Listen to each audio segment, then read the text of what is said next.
আসসালামু আলাইকুম। আপনার স্ক্রিনে যেটি দেখতে পাচ্ছেন এটি হচ্ছে অস্টোক্যালডি। এটা বাংলাদেশের অত্যন্ত স্বনামধন্য একটি মেডিসিন ফার্মাসিউটিক্যালস এসকেপ বাজারে এনেছে। এটাতে রয়েছে দুইটি উপাদান, ক্যালসিয়াম এবং ভিটামিন ডি।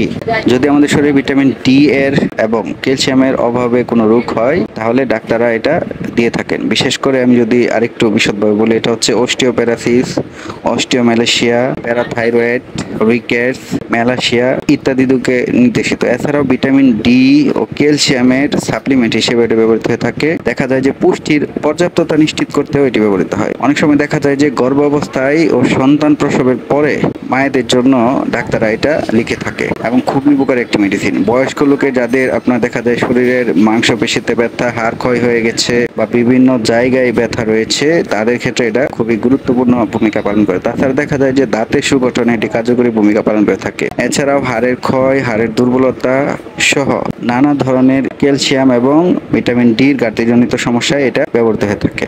আর এটা যদি আমরা সেবন বিধি বলি তাহলে দেখা যায় যে দিনে একটি বা দুটি, আপনি যদি দিনে একটি ট্যাবলেট সেবন করেন তাহলে দুপুরে সেবন করলে ভালো হয়, এবং যদি দুইটি ট্যাবলেট সেবন করেন তাহলে সকালে এবং রাতে সেবন করতে হবে। তবে মূল কথা হলো প্রত্যেকটা মেডিসিনই সেবন করার আগে অবশ্যই ডাক্তারের পরামর্শক্রমে সেবন করা উচিত। তো ভালো থাকবেন, সুস্থ থাকবেন, আমার জন্য দোয়া করবেন। আসসালামু আলাইকুম।